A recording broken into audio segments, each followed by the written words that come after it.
Good evening बच्चों। तो कैसे हैं आप लोग? और आई होप आप लोग बहुत अच्छे होंगे और अच्छा रहना चाहिए। आइए ना आज एक ऐसा टॉपिक स्टार्ट करते हैं जो क्लास 11th के अकाउंट्स के हर एक चैप्टर में यूज होने वाली है। और उस टॉपिक का नाम है जनरल एंट्री। क्या नाम है?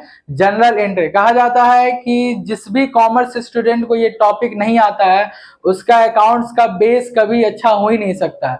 तो चलिए हम और आप लोग जितने सारे कॉमर्स अभी लिए हैं क्लास 11 में आते हैं और आपके बेस को हम लोग करते हैं स्ट्रांग। चलिए सबसे पहला हम लोग स्टार्ट करते हैं कि जनरल एंट्री क्या होती है सर।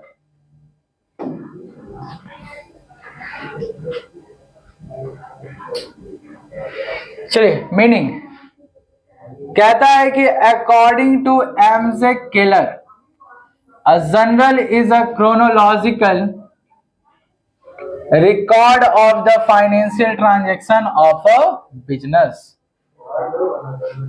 कोई भी एक बिजनेसमैन डे टू डे जितने ट्रांजैक्शन करता है, क्या करता है? ट्रांजैक्शन यानी लेन देन करता है, उन सारे ट्रांजैक्शन को रिकॉर्ड करता है। क्या करता है? रिकॉर्ड करता है क्रोनोलॉजिकल ऑर्डर में। किस ऑर्डर में? क्रोनोलॉजिकल। यानी अगर आज का ट्रांजैक्शन है तो इसको आज ही रिकॉर्ड करना है, कल का ट्रांजैक्शन होगा तो उसको कल रिकॉर्ड करोगे, परसों का ट्रांजैक्शन होगा तो उसको परसों रिकॉर्ड करोगे। ठीक है। It is a book of prime entry और ओरिजिनल एंट्री। ये जनरल है क्या? इसको प्राइम एंट्री का किताब और ओरिजिनल एंट्री का भी किताब कहते हैं, जिसमें all the business transaction are recorded, जिसमें सारे बिजनेस ट्रांजेक्शन को हम लोग क्या करते हैं? लिखते हैं, रिकॉर्ड करते हैं। कहता है कि the first in the sequence in which the transaction had actually occurred. और अगर आप इस बुक को ओपन करोगे तो सबसे पहले आपको पता चलेगा कि कोई भी ट्रांजैक्शन अगर उस बिजनेस में हुई है तो उसको वहीं पे लिखा गया होगा, यानी जनरल बुक में लिखा होगा। और उस रिकॉर्डिंग को ही हम लोग बोलते हैं जनरल एंट्री। यानी हर चीज का एक एंट्री लगाना, हर एक ट्रांजैक्शन का एंट्री लगाना है। और जब एक बिजनेसमैन अपने ट्रांजैक्शन का एंट्री लगाता है जिस भी बुक में, उस एंट्री को हम लोग बोलते हैं जनरल एंट्री। अब सर ये इतना इंपॉर्टेंट क्यों है पढ़ना? तो सुनिएगा, हम लोग ह्यूमन बीइंग है। क्या है? Human being. और हमारे ब्रेन में कोई भी चीज जो है वो लाइफ टाइम रह नहीं सकती है। यानी हम लोग किसी भी चीज को लाइफ टाइम याद नहीं रख सकते हैं। तो इस चीज को दूर करने के लिए हम उस चीज को लिखते हैं। क्या करते हैं? लिखते हैं। तो सोचिए एक बिजनेसमैन जो डे टू डे बहुत सारे ट्रांजैक्शन करते हैं। क्या करते हैं?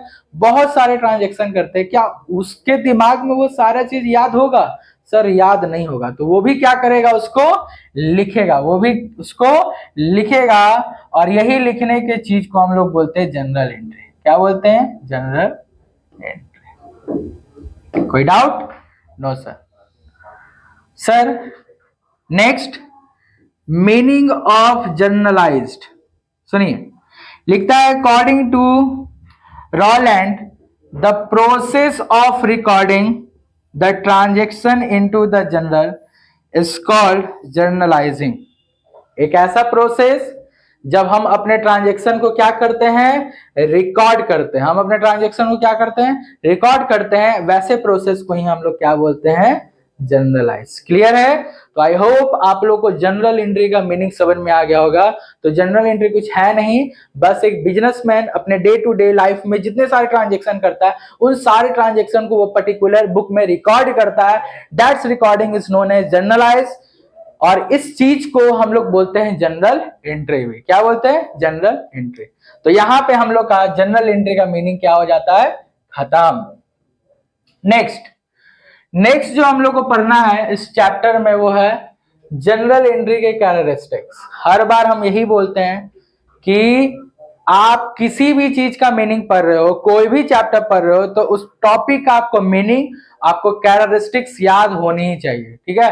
कोई भी टॉपिक आप पढ़ रहे हो, जैसे अभी हम लोग जनरल एंट्री पढ़ रहे हैं तो जनरल एंट्री का मीनिंग देख लिए, अब जनरल एंट्री का कैरेक्टरिस्टिक्स देखते हैं। सबसे पहला कहता है it is a chronological record of financial transaction of a business. सबसे पहला कैरेक्टरिस्टिक्स क्या है कि जनरल एंट्री क्रोनोलॉजिकल ऑर्डर में लिखा गया है। क्या लिखा गया है, क्या लिखा क्या गया है, फाइनेंशियल ट्रांजेक्शन को। किसको लिखा गया है, फाइनेंशियल ट्रांजेक्शन। यानी हम लोग एवरीडे में बहुत सारे ऐसे ट्रांजेक्शन करते हैं जो हमारे बिजनेस से रिलेटेड नहीं होते हैं, तो वैसे ट्रांजेक्शन को रिकॉर्ड नहीं करना, वैसे ही ट्रांजेक्शन को रिकॉर्ड करना है जो आपके बिजनेस से डायरेक्ट रिलेटेड हो। आगे कहता है it is a book of original entry which record all the details of the transaction from various source of document. अलग अलग डॉक्यूमेंट से आपके ट्रांजेक्शन के सारे डिटेल को ये रिकॉर्ड करती है। क्या करती है, रिकॉर्ड।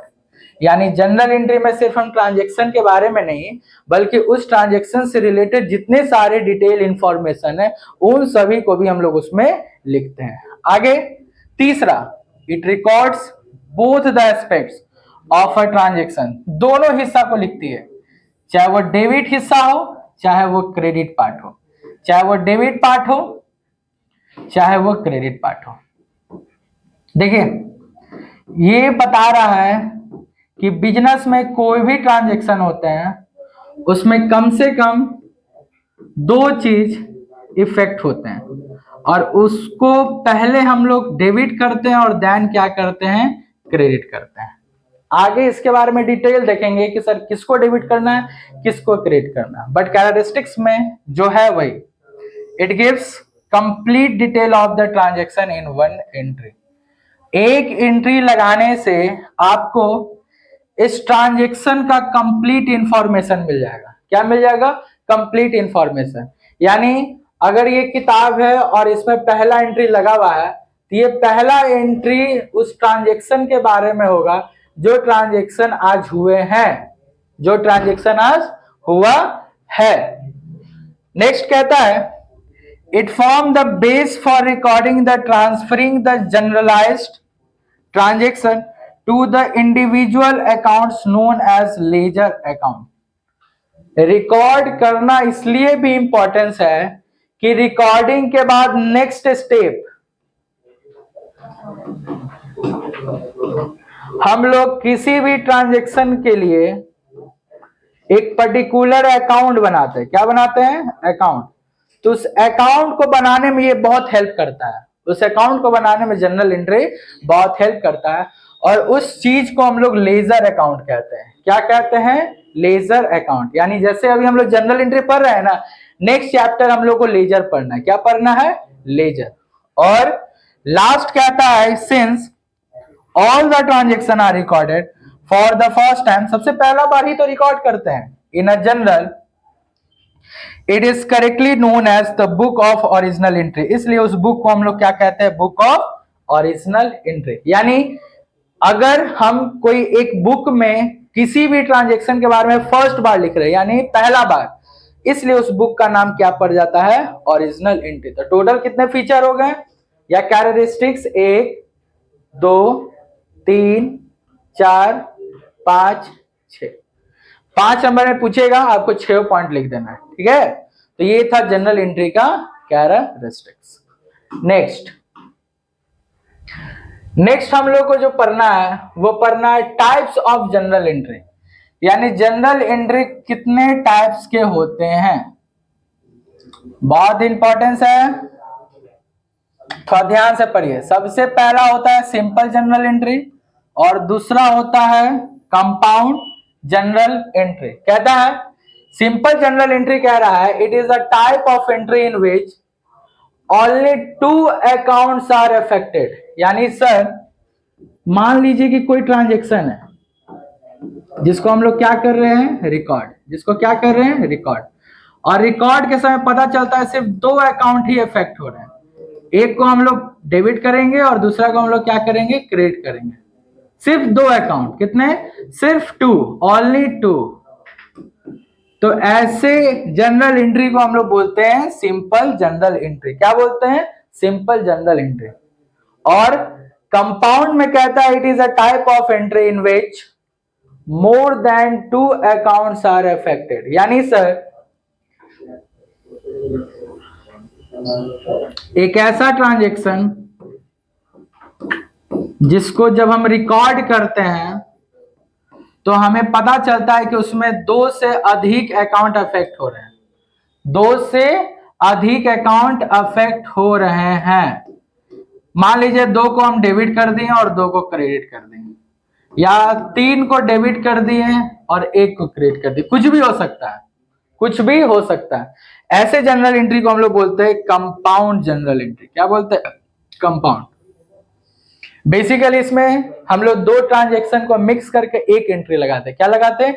एक एंट्री। यानी एक जैसे ट्रांजैक्शन मान लीजिए 2-3 दिए हुए हैं। क्या दिए हुए हैं? एक जैसे। जैसे मान लीजिए कैश से रिलेटेड ट्रांजैक्शन 3 बार हुए हैं, तो हम 3 बार अलग अलग एंट्री लगाने से अच्छा है 3 बार को मिला के एक बार जनरल एंट्री लगा देंगे, उसको हम लोग बोलते हैं कंपाउंड। और अगर हम लोग तीनों अलग अलग बार लगाएंगे तो उसको हम लोग बोलेंगे सिंपल जनरल एंट्री। यानी ट्रांजैक्शन को रिकॉर्ड करने के लिए जो जनरल एंट्री लगाते हैं उसके 2 टाइप्स होते हैं, एक सिंपल और दूसरा कंपाउंड। सिंपल क्या? जिसमें सिर्फ 2 अकाउंट आते हैं, और कंपाउंड क्या? जिसमें मोर देन 2 अकाउंट्स आते हैं। क्लियर? चलिए नेक्स्ट जो हम लोग को पढ़ना है वो पढ़ना है फॉर्मेट। क्या पढ़ना है? फॉर्मेट। आज गर्मी नहीं लग रहा है तुम लोग को, या सिर्फ हमको लग रहा है? आज गर्मी किया हुआ है नहीं, कोई बात नहीं, गर्मी रहे ठंड रहे हमेशा पढ़ते रहना चाहिए। और हम लोग भी आज इस चैप्टर को कंप्लीट करेंगे। कंप्लीट तो नहीं, मतलब इतना तो पढ़ लेंगे कि आपको जनरल एंट्री पता हो जाए होता क्या है। चलिए अब देखिए, रिकॉर्डिंग हम लोग बचपन से कर रहे हैं। कैसे सर? तो एक स्टोरी सुनाता हूं मैं आपको, यहीं पे लिख रहा हूं स्टोरी, थोड़ा ध्यान दीजिएगा।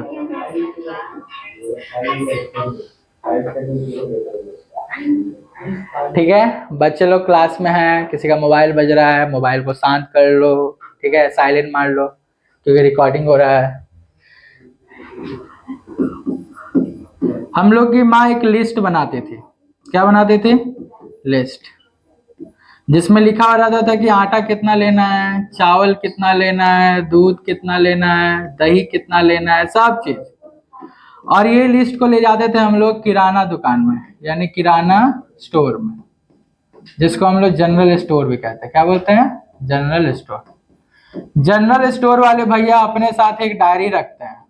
क्या रखते हैं? डायरी। और उसको लेके बैठ जाते हैं कि वो खाली पेज निकाल दे, और हम लोग से पूछते हैं कि बोलो क्या क्या चाहिए, तो हम लोग बोलते हैं आटा 5 केजी, तो वो अपने डायरी में आटा 5 केजी रिकॉर्ड किए। चावल 5 केजी, वो अपने डायरी में चावल 5 किलो रिकॉर्ड किए। दूध 2 किलो, तो वो अपने डायरी में दूध 2 किलो रिकॉर्ड करते। और दही 1 किलो, तो दही भी 1 किलो रिकॉर्ड करते।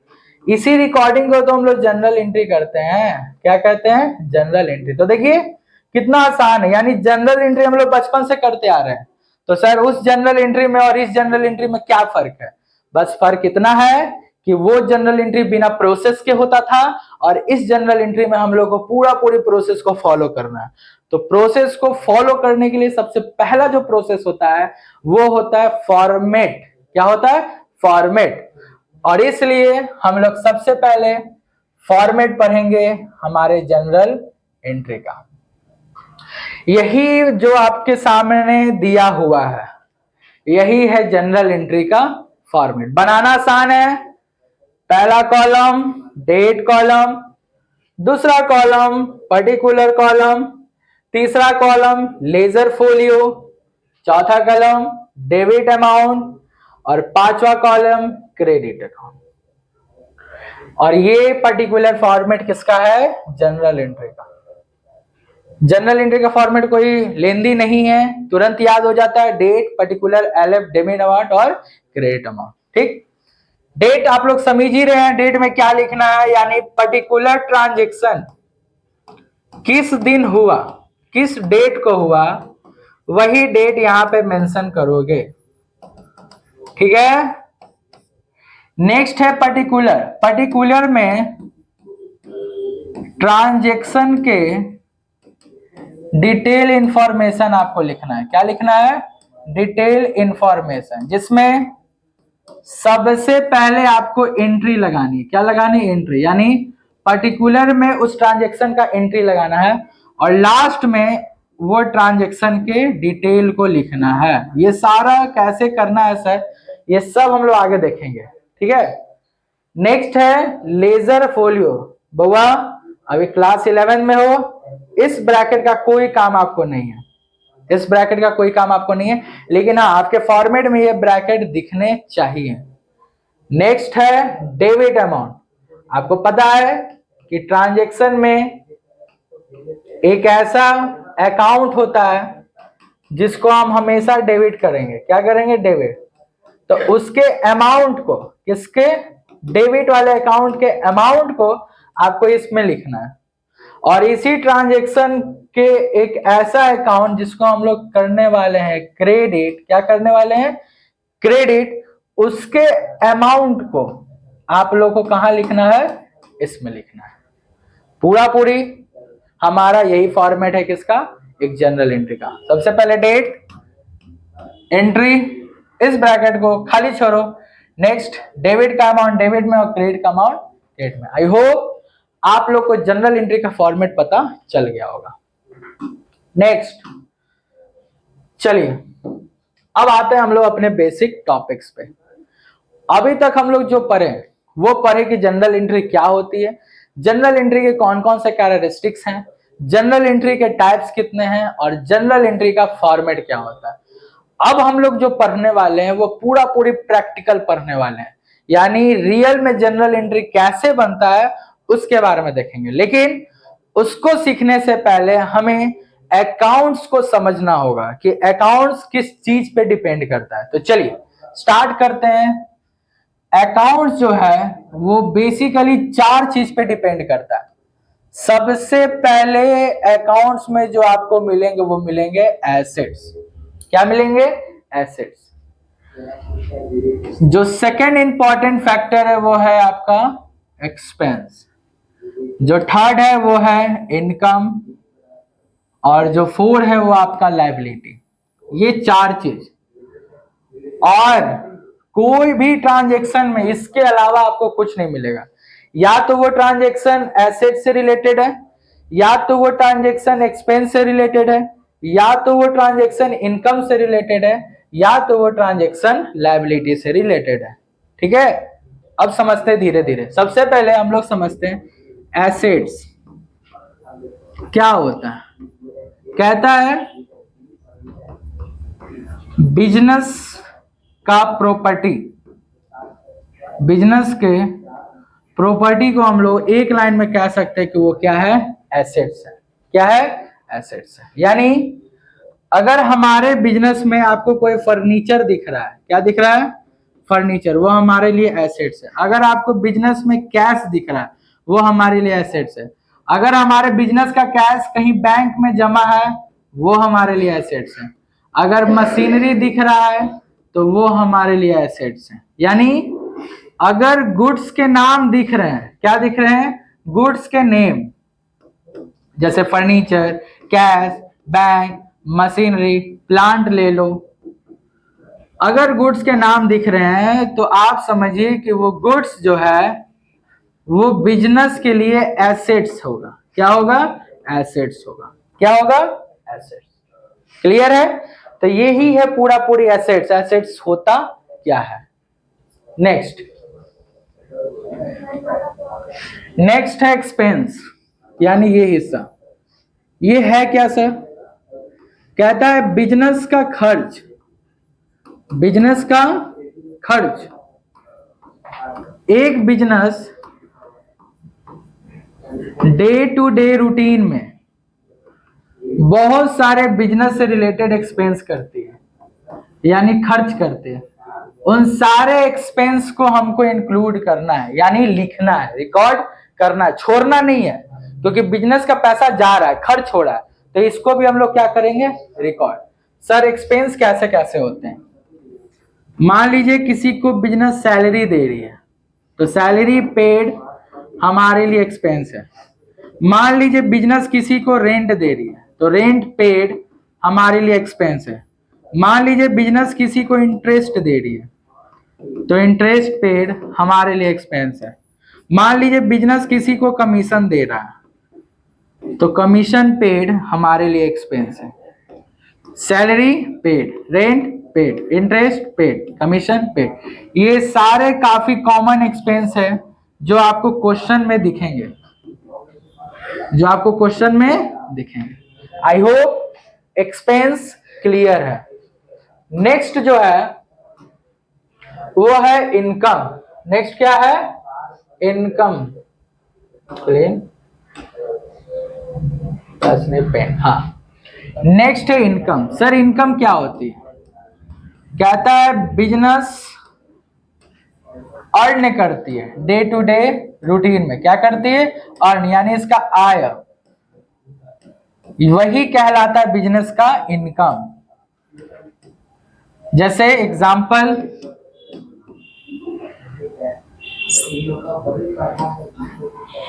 जो मोस्ट कॉमन इनकम है बिजनेस के लिए, जो आपके एग्जाम पॉइंट ऑफ व्यू से होता है, वो होते हैं सेल ऑफ गुड्स। क्या होते हैं?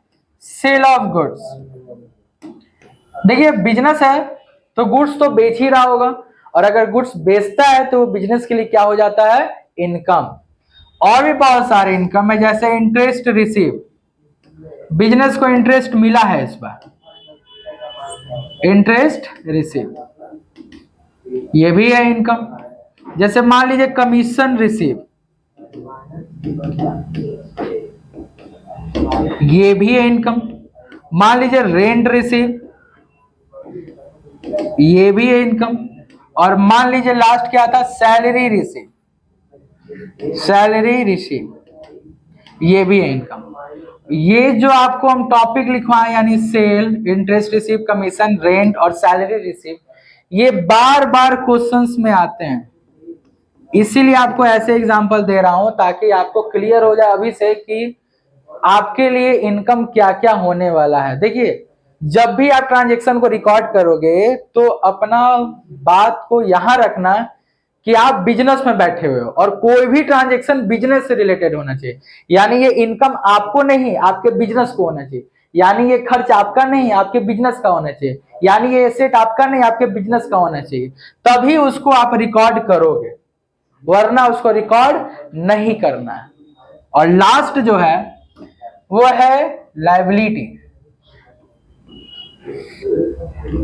बिजनेस बहुत सारे ऐसे एक्टिविटी करती है जिसमें उसको बड़े अमाउंट में, यानी लार्ज अमाउंट में पैसा का जरूरत पड़ता है, मनी का। किस चीज का? मनी का। और वो पैसा वो किसी आउटसाइडर से लेगी। किससे लेती है? आउटसाइडर में। बेसिकली पहला हो जाता है बैंक, और दूसरा हो जाता है आउटसाइडर, यानी हम लोग जैसे लोगों से पैसा लेते हैं, यानी पीपल जो बिजनेस के बाहर हो। बैंक से तो समझ में आ जाएगा कि बैंक से लोन लिया है तो बिजनेस के लायबिलिटी है। पीपल के बारे में आपका क्वेश्चन लिखता है क्रेडिटर। क्या लिखता है? क्रेडिटर। और अगर ये क्रेडिटर वर्ड आपको दिख रहा है, क्या दिख रहा है? क्रेडिटर वर्ड दिख रहा है, तो समझिए कि क्रेडिटर वर्ड एक ऐसा पीपल है जो हमसे पैसा लेगा, यानी हम उससे पैसा लिए होंगे क्रेडिटर से, और हमें पैसा चुकाना है। हम जिस व्यक्ति को पैसा चुकाएंगे, जिस व्यक्ति से पैसा लिए हैं, वो व्यक्ति मेरे लिए क्या है? क्रेडिटर है। तो ये दोनों बेसिकली क्वेश्चंस में आते हैं लायबिलिटी के रूप में। किस रूप में? लायबिलिटी। और एक चीज और मैं आपको बता दूं, एक वर्ड आता है डेटर। क्या आता है? डेटर। डेटर यानी जिससे पैसा हमको लेना, यानी हम किसी को लोन दिए होंगे। क्या लिए होंगे? हम किसी से लोन लिए होंगे, और वो व्यक्ति हमें लोन वापस करेगा। तो जो व्यक्ति हमें लोन वापस करेगा वो मेरे लिए है डेटर, और जिसको हम लोन वापस करेंगे वो मेरे लिए है क्रेडिटर। तो ये पूरी क्रेडिटर का हिस्सा हो गया, यानी लायबिलिटी का हिस्सा हो गया। तो यही 4 फेज है, या बोलिए यही 4 पिलर है। क्या है? पिलर।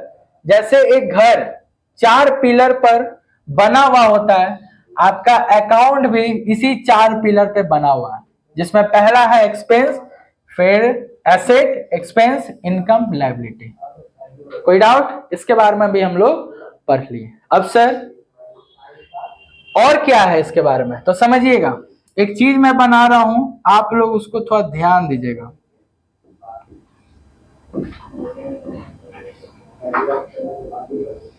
ये जो भी चीज हम बना रहे हैं, ये समझिए कि रिकॉर्डिंग करने में आपको हेल्प करेगा।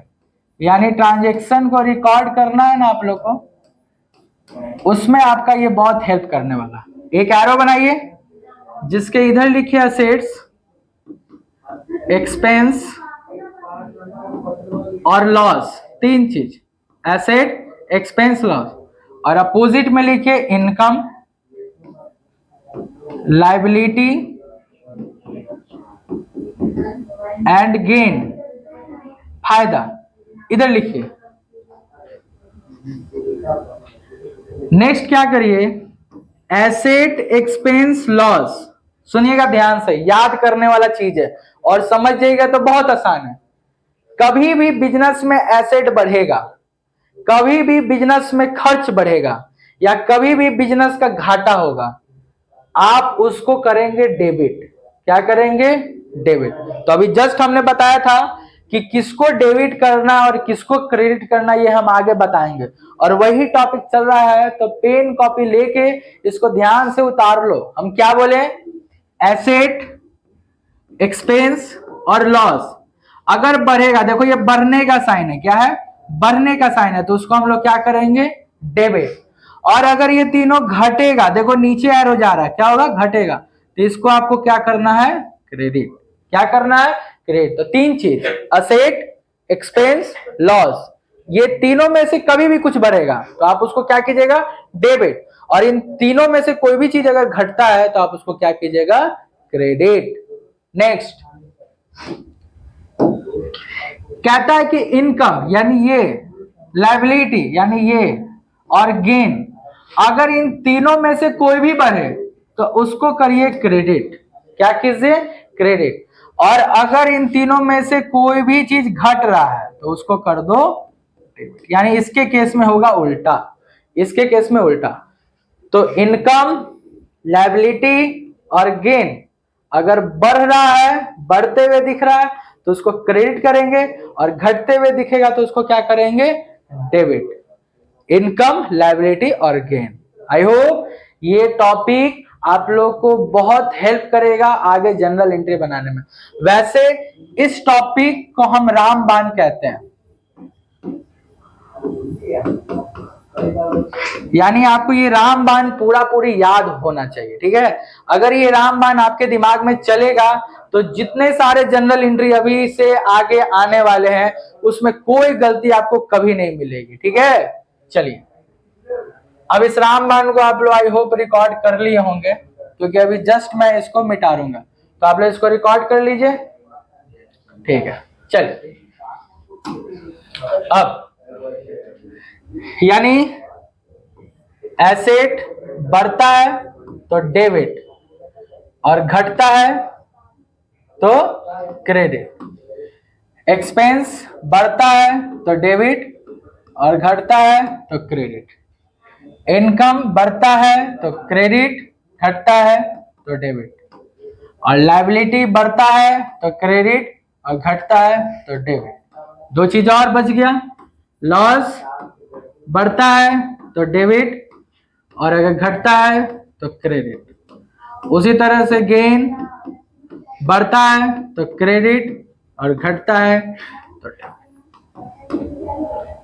क्लियर? यही था टिप, यही था इस पूरे चैप्टर का एक ऐसा पॉइंट जिसको समझना बहुत ही जरूरी है आप सभी के लिए। और ये हम बहुत अच्छा से आप लोगों को समझा दिए कि कौन सा चीज बिजनेस में बढ़ता है तो डेबिट करते हैं, और कौन सा चीज बिजनेस में घटेगा तो उसको हम लोग क्रेडिट करेंगे। आई होप ये टॉपिक आप लोग को बहुत अच्छा से समझ में आ गया होगा।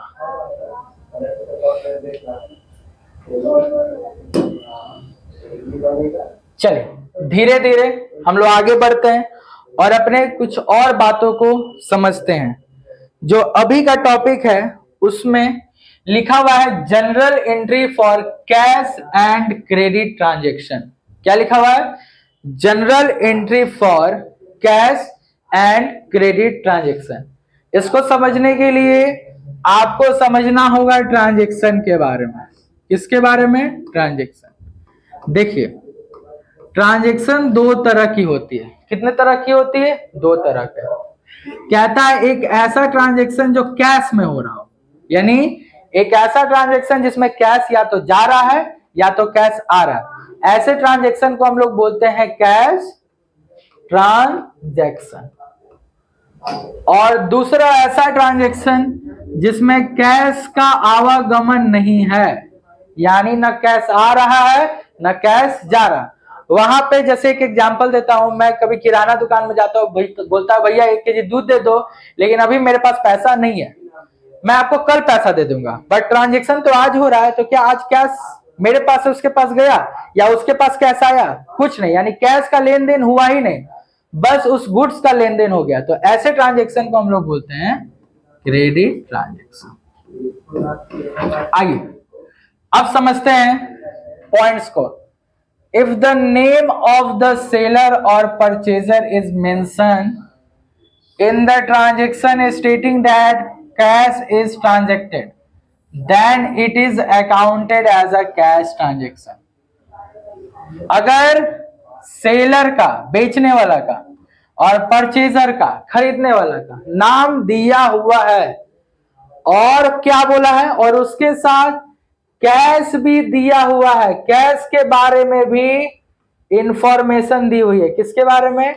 कैश के बारे में इंफॉर्मेशन दी हुई है, तो ऐसे ट्रांजैक्शन को हम लोग बोलते हैं कैश ट्रांजैक्शन। कोई दिक्कत नहीं सर।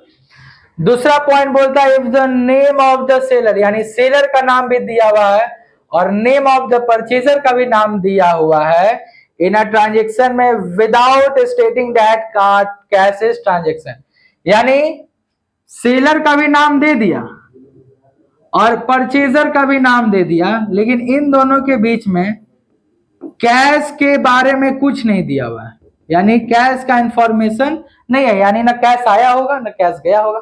अगर आता तो लिखता और अगर जाता तो भी लिखता, लेकिन इसमें कैश से कोई मतलब नहीं है, तो ऐसे ट्रांजैक्शन को हम लोग बोलते हैं क्रेडिट ट्रांजैक्शन। क्या बोलते हैं?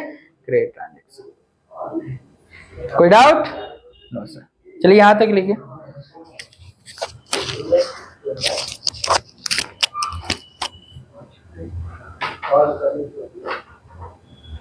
तो आप पानी लेके आओ ना, देखो ना ऑफिस में होगा। तो ट्रांजैक्शन दो तरह का होता है, एक होता है कैश ट्रांजैक्शन और एक होता है क्रेडिट ट्रांजैक्शन। आगे कहता है if the transaction related to the sales और purchases and the name of the seller और परचेजर इज नॉट गिवन, यानी ट्रांजैक्शन हुई तो है, ट्रांजैक्शन हुई है, लेकिन सेलर और परचेजर का नाम नहीं दिया हुआ है, सेलर और परचेजर का नाम नहीं दिया हुआ, लिखा हुआ है बस परचेज ऑफ गुड्स। एक मिनट, तो अब पढ़ाते पढ़ाते प्यास लग जाता है।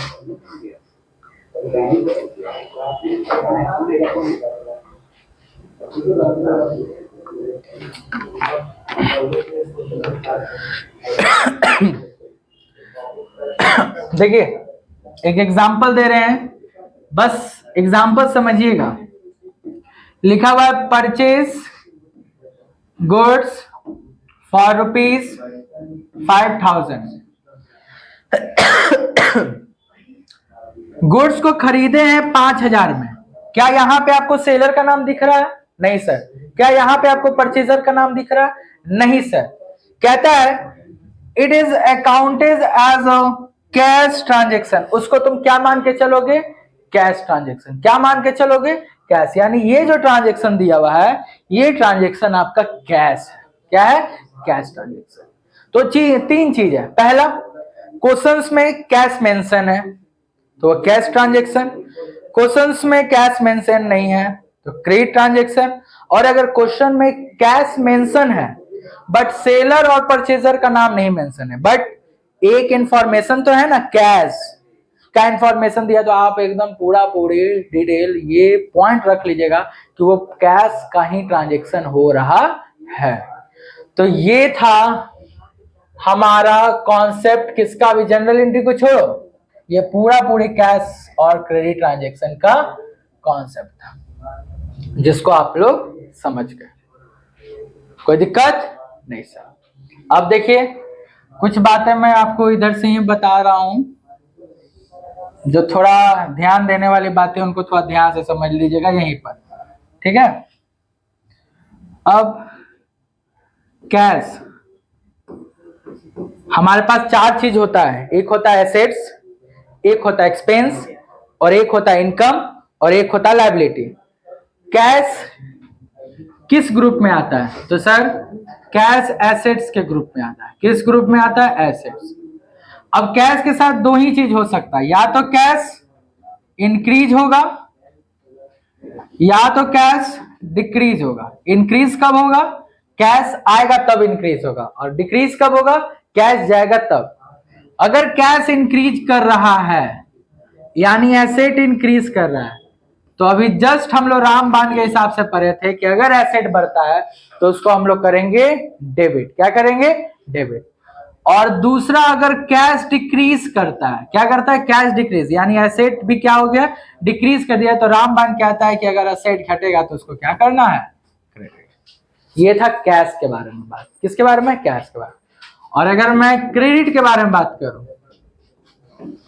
तो या तो सामान आपने उधारी लिया होगा या तो सामान आपके पास से उधारी गया होगा।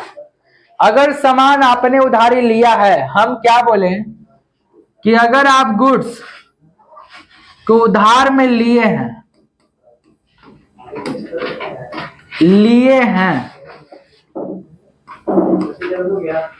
तो ये आपके लिए है लायबिलिटी। क्या है? लायबिलिटी। और लायबिलिटी कहता है कि यहां बढ़ेगा। तो जो उधार लिए हो, तो आज के डेट में आपके ऊपर एक वो भी लायबिलिटी आ गया, तो इसी लायबिलिटी को क्या करता है?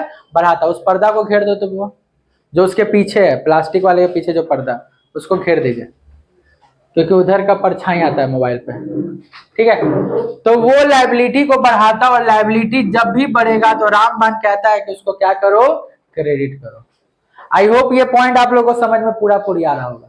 यानी अगर हम गुड्स को उधार पे लिए हैं तो वो मेरे ऊपर एक लायबिलिटी, और लायबिलिटी बढ़ा है, तो लायबिलिटी बढ़ने से हम लोग क्या करेंगे? क्रेडिट करेंगे रामबाण के हिसाब से। और दूसरा, अगर कोई गुड्स हमसे खरीद के गया है, यानी हम बेचे हैं सर, क्या किए हैं? बेचे हैं, तो वो जो अदर व्यक्ति है यानी अदर पर्सन है, वो हमें कल पैसा देगा या परसों पैसा देगा। और अभी जस्ट हमने बताया था कि जिससे हमें पैसा लेना होता है वो मेरे लिए कहलाता है डेटर। क्या कहलाता है? डेटर। और जो डेटर है, बिजनेस उसे एसेट्स मानती है। क्या मानती है? एसेट्स। क्यों? क्योंकि उससे पैसा मिलेगा। क्या मिलेगा? पैसा। तो यहां पर डेटर के आने से हमारा एसेट बढ़ चुका है। डेटर के आने से हमारा एसेट क्या हो चुका है? बढ़ चुका है। इसलिए हम उस समय अपने डेटर को करेंगे डेबिट। क्या करेंगे? डेबिट। तो क्रेडिट के पॉइंट्स ऑफ व्यू से ये इंपॉर्टेंट आपके लिए था। आई होप ये पूरी कंप्लीट इंफॉर्मेशन आपके दिमाग में हो गया होगा सेट। और अगर नहीं होता है तो एक बार वीडियो को रिवाइंड करो और दोबारा से प्ले करो। नहीं होता फिर रिवाइंड करो, फिर दोबारा से प्ले करो, आपके दिमाग में पूरी अट जाएगा। बहुत इंपॉर्टेंट है ये सारी बातें, क्योंकि अभी जनरल इंट्रेस्ट स्टार्ट हुआ है। सारी रिकॉर्डिंग यही सब चीज से रिलेटेड करेगा। इसलिए आई होप आप लोग पेन कॉपी लेके बैठे और ये सारी चीजों को लिख रहे हैं, ठीक है। नहीं लिख रहे हैं तो प्लीज वीडियो को पॉज करके लिखो, क्योंकि ये बहुत इंपॉर्टेंट है आपके एग्जाम पॉइंट ऑफ व्यू से। चलिए आगे।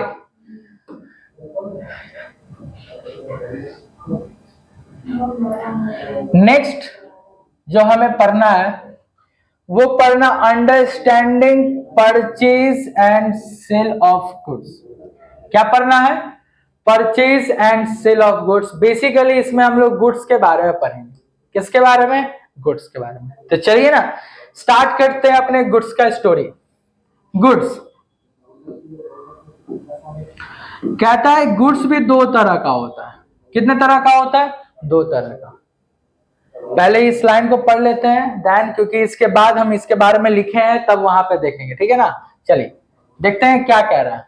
कहता है it is important to understand the meaning of goods before understanding the purchase and the sale of goods, यानी purchase of goods and sale of goods को समझने से पहले आपको गुड्स के बारे में पढ़ना बहुत जरूरी है। कहता है goods are those item, goods एक ऐसा आइटम है that are purchase for manufacture और for the purpose of resale. देखिए दो चीज बोला, या तो गुड्स को हम खरीद रहे होंगे बनाने के लिए, कोई पर्टिकुलर गुड्स को दो तीन खरीदे और उससे कोई फाइनल गुड्स बना रहे हैं, या तो कोई डायरेक्ट गुड्स खरीदे और डायरेक्ट उसको बेच देंगे। ठीक है, तो गुड्स वैसा आइटम है या तो उसको हम लोग खरीद रहे हैं मैन्युफैक्चर के लिए या तो उसको खरीद रहे हैं रीसेल के लिए, और and not for the purpose of using it in business. और जिस गुड्स को हम डायरेक्ट खरीद के डायरेक्ट बेचने वाले हैं, क्या हम उसको अपने बिजनेस में यूज करेंगे?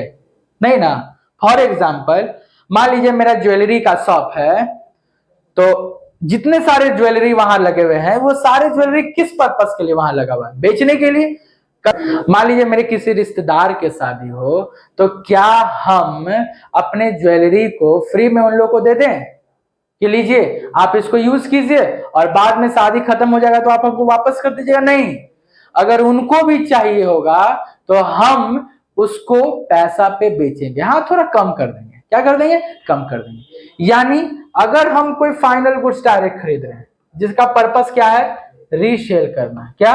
रीसेल करना। तो उसको हम अपने बिजनेस में यूज नहीं करेंगे, उसको हम लोग बिजनेस में यूज नहीं करेंगे। लेकिन कुछ ऐसे गुड्स होते हैं जिनको हम लोग बिजनेस में यूज करने के लिए लाते हैं, क्योंकि वो हमारे बिजनेस को सपोर्ट देते हैं। क्या देते हैं? सपोर्ट। जैसे कोचिंग, कोचिंग में बेंच लगा हुआ है, ये भी तो गुड्स है। क्या है? गुड्स है, बेंच है, नाम है।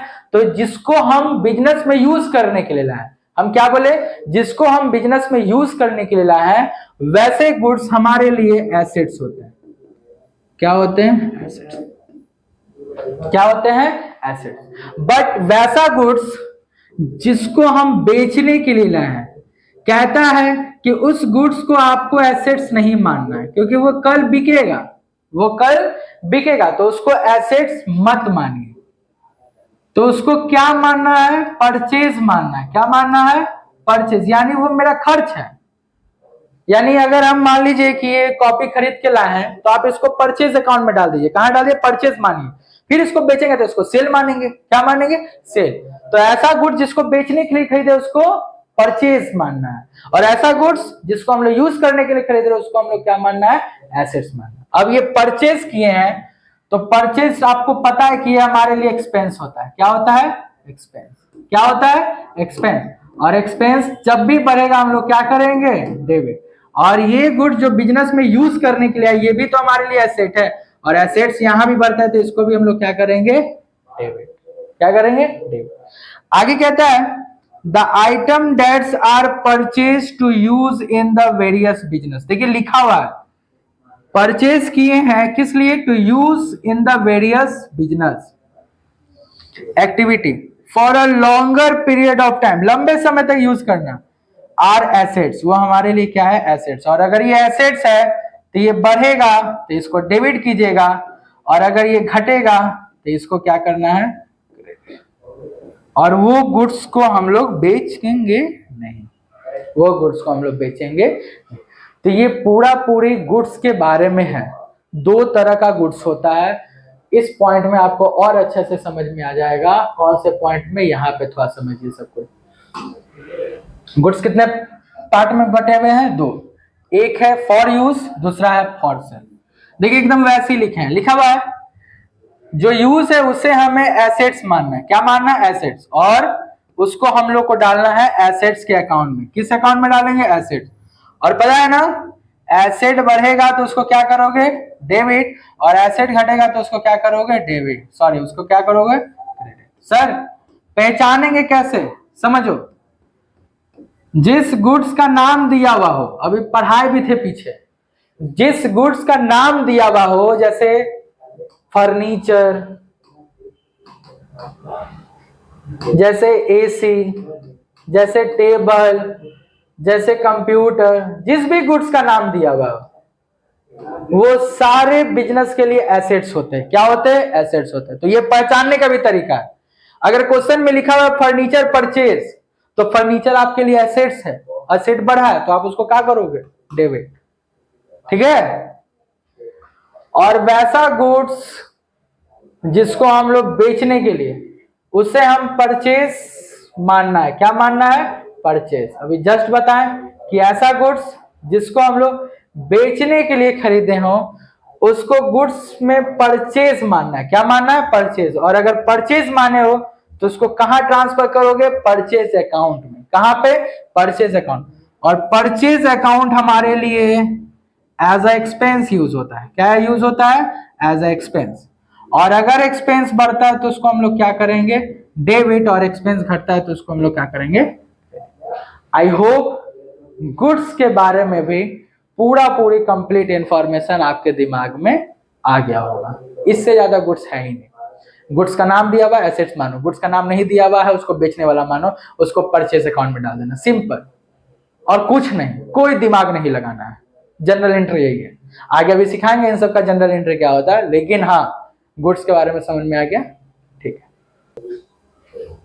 आई होप आज का टॉपिक आप लोगों के लिए मोस्ट इंपॉर्टेंट होगा और बहुत अच्छा से समझ में आ गया होगा, ठीक है। ये पूरी जनरल एंट्री नहीं है, बट अभी जनरल एंट्री काफी बड़ा है। ये जनरल एंट्री का पार्ट 1 है, जिसमें हमने जनरल एंट्री के बारे में पढ़ा और क्या होता है जनरल एंट्री और उनके कैरेक्टरिस्टिक्स को भी समझा।